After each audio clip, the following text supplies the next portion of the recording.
Hi guys, I'm Angie, and this is Harold Jones, John L. Scott. okay. So we were kind of, every time we do a video, we discuss like, what are we going to talk about this time?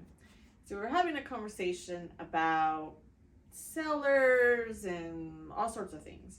But I was telling them that as I look and it's kind of sunny out and it's no snow for a while, hopefully, or for the remainder of the year. Okay. I can go for that. Yes. That I was like looking for, even though I've already bought a house, I'm that person that I look forward to open houses. And it's the season's coming where I think a lot of open houses are gonna start coming out. You're going to have more and more all the time, yes, because there is more houses coming on the market daily. Yeah, so I mean, you'd think they would have open houses, but for me, I'm not going so I can, go purchase a house. But it's a good way for a homeowner to kind of get an idea, like if you're thinking about remodeling or some cool ideas and you kind of looked at them and you want to see them in person, why not? And the flip side of that would be if you're thinking of putting your house up on the market. That is true. What do these houses look like that's already on the market? Right? What are you That's going to compete actually with? a pretty good idea. Yeah. And then you could walk through them and go, okay, well, I like this and I don't like that, and I don't want to do that with my property, or that's a good idea, and yes, that I do want to do. Yeah, because I guess you're right. You got to kind of know what you're competing against as far as homes to say why they should choose yours versus this one. Right. But also looking at the Competition. does it have the it factor, the wow factor, and how can you make yours that way? But yeah, I was kind of excited. I'm like, what do you consider now that you said that? Now my mind's running down that road. What is the it factor or the wow factor? Something that catches your attention? It's hard to say because there's a lot of wow factors. You see when you see it, You're like, wow, I really want to do that to my house. It could be an accent wall, it could be the garden or the landscape, it could be the color of the paint. So it just everybody's different on what their wow factor is going to be, but mine would probably be like a feature wall or something that makes that home unique. Okay. So when you're talking about, I'm like, the one with the whatever wall, the brick wall, or the, bright red wall, just. For me, it's the detail is what I notice. Oh. Okay. Are the windows clean? Is there dog nose prints all over everything? I notice things like that. Is there cracks or a crack in some of the trim work that should have been caulked and painted or filled or whatever? Those are the things that usually grab my attention. Everything could be So, a really good caulk grabs Harold's attention. Yes. If there's cracks in things and they should be filled and painted, yes, that grabs my attention. All right. I notice things like it's just me. Everybody's different. Everybody looks at different things, but the detail of things grabs. And what I generally notice is men in general will catch detail. Yeah, my husband was. They might totally miss a room. Yeah. Or they might miss the brick fireplace. Yeah. But they'll catch the little detail stuff. Especially if they're like on the handy side. My husband was doing all the time. He'd be like, "Oh, look at that baseboard. Oh, I'd have to replace that base." And I'm thinking, really? Like, oh, okay, but how about this? Yeah, the last house I showed to a single gentleman, and he goes, "Did you see the crack in the baseboard and it needed to be filled. And I said, yes, that's the first thing I see. It's just, we're all different. We all see different things. But yeah, detail is something that just grabs me. If everything else is good, that's fine. But to me, if the detail isn't done, what else might be missing? Yeah, you got a point. You got a point. And like Angie says, sun's out, things are getting brighter, things are going to, and actually what I was going to start this one with is history. No. The fun history. Here she goes, she's picking on me already. No, it's that thing, March, April, things are going to start popping. Yep. And happening, and everybody's going to feel like they're behind the 8 ball. Don't.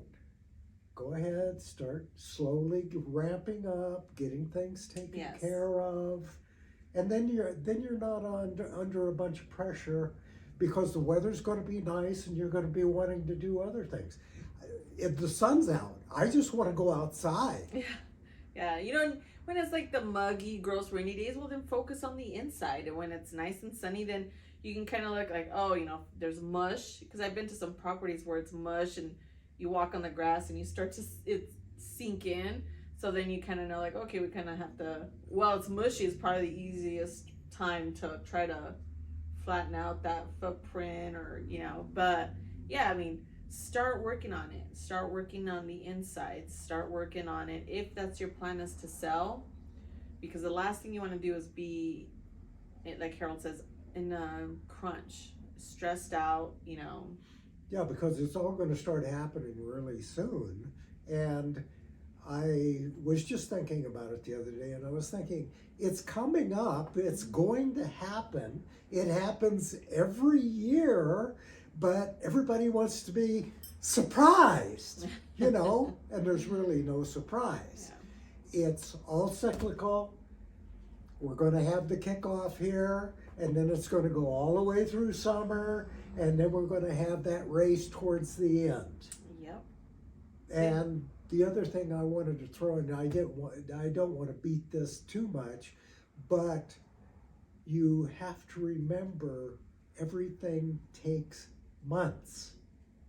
What? You go on the market, it takes 2 or 3 months to sell, it takes another month or so to close. Unless you have that wow house. With all of the details taken care of. Yes. And then you got a slam dunk. Actually, you could just get a hold of Vinny here. She knows how to make all of this stuff move really fast. Be on your A game. All the time. Yes. So that's kind of our winging it part of it. The second thing is sellers will be looking at a little bit more paperwork this year also. Buyers have been, really there's a lot going on with buyers. There is a little bit more with sellers, and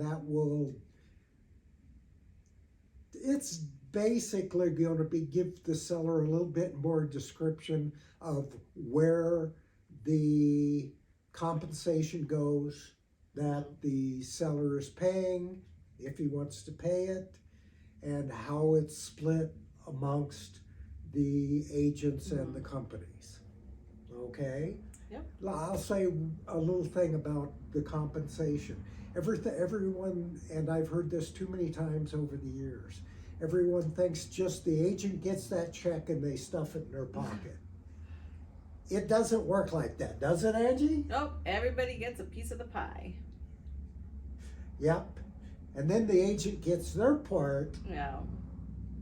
Yes. We're all happy. We all want to get paid.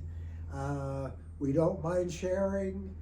We just need to understand who's getting what in what direction. And that's basically all it really comes down to. Do you have any I just have more in the, a tip for a seller when you are thinking about it and your agent's talking to you about compensation. You have that, there's always choices and options, if you want to share the wealth or just pay your agent. But my recommendation for being in those shoes is, with these new forms that have come up, is share the wealth, because you'll have more eyes on your property than not sharing the wealth. And if you have more questions about that, you guys can call Harold. He'll kind of explain what I'm trying to say more in detail. But yes. No, I totally agree with you. Yes. It's just they're trying to have a little bit more disclosure on how it all operates. If you guys have any other questions in regards to that or about that whole, new forms, reach out to Harold. As always, I always put his contact information. Other than that, we're good. Enjoy the sunshine. Yes, look forward to open houses hopefully soon. Look forward to Super Bowl on Sunday. Yes. Yeah. Andrew's not a football I'm not a fan. football person, but I mean, hey, I'm not gonna say no to food and drinks and a party, If nothing else, it's just get together. I get together Yes. with my whole family and we spend the day together. So that's always kind of a kick, just to watch everybody and how they function and what goes on with the group. So yeah. And It's if you good. guys have a bet of who you think is gonna win, you can comment below. Harold, who are you cheering for? San Francisco. Okay. I mean, Yeah. there's only two teams. You get one or the other. San Francisco. All right, you guys. You hear it first, San Francisco. So if you guys want to comment who you think will win, go for it. All right, other than that, have a good weekend. Bye. We'll talk to you later. Bye.